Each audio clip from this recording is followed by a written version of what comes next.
How Mary Donaldson rose from Tasmanian girl to soon-to-be Queen of Denmark and took the hearts of the Danes.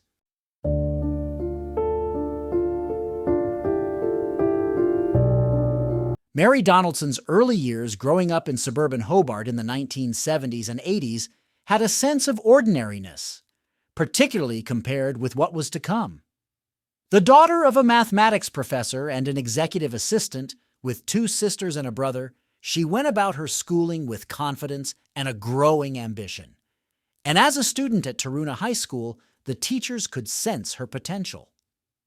The people who do remember working with Mary as teacher and student, they remember a person who was very engaging, very outgoing, very amiable, obviously a leader to be in the student council of that year.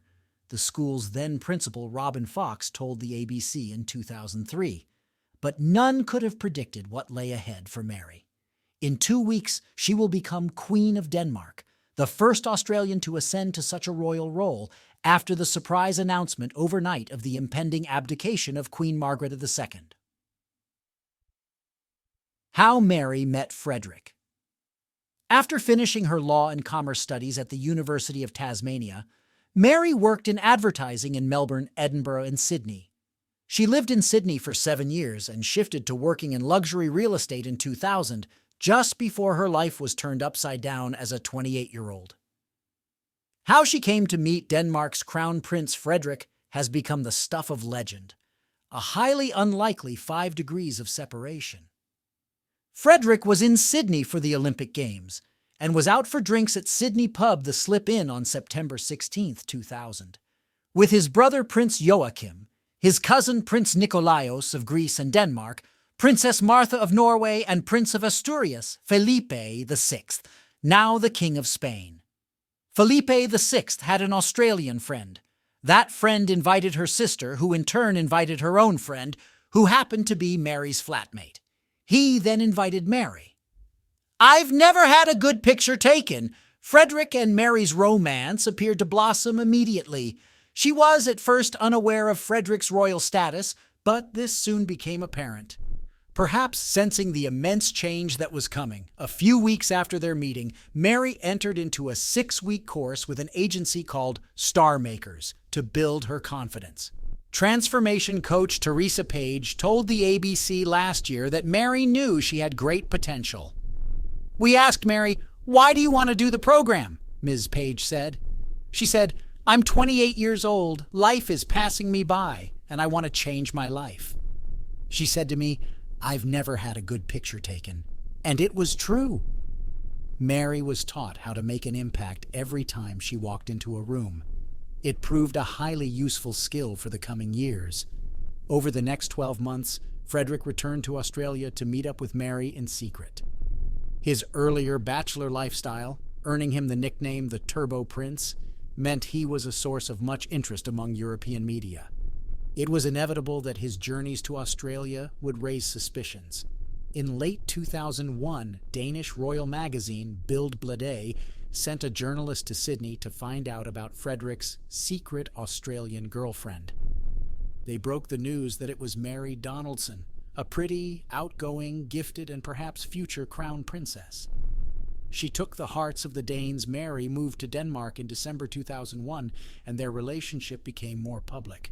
In 2003, Frederick came to Hobart to compete in the World Dragon Championships on the River Derwent. They were engaged on October 8, 2003. Danish journalist Christian Ring Hansen Holt said Mary quickly became popular among the Danish public. "We love Mary so much that I think Australia actually came closer to Scandinavia when we learned of her," he said. "One of the things she did very fast and very well was to learn Danish. She almost spoke Danish instantly, and she took the hearts of the Danes." They were married on May 14, 2004, at Copenhagen Cathedral, when Mary became the first Australian to ever stand in line to be a queen. The couple have 4 children: Prince Christian, Princess Isabella, Prince Vincent, and Princess Josephine. Queen's abdication takes Denmark by surprise.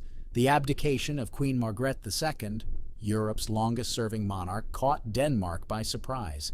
The 83-year-old made the announcement in her traditional New Year's Eve address to the nation, having undergone hip surgery recently. She will abdicate on January 14th, Denmark time.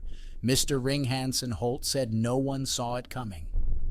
Everyone is gathering around the TV at 6 o'clock in the evening, he said, and then at the end of the speech she began talking about how her operation has hurt her, and that she felt it was time now to pass on the job. Nobody knew.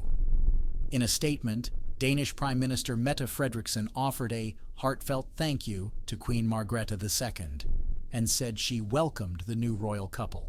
In the new year, Crown Prince Frederick will be proclaimed king. Crown Princess Mary will become queen. The kingdom will have a new regent and a new royal couple, she said. We can look forward to all of this in the knowledge that they are ready for the responsibility and the task. Frederick will become King Frederick X, and Mary will be known as Queen Mary. Tasmanian Premier Jeremy Rockliff also congratulated the couple and acknowledged the long-standing reign of Queen Margrethe II. Princess Mary is a wonderful ambassador for Tasmania, Premier Jeremy Rockliff said in a statement. 52 years at the helm is an amazing feat.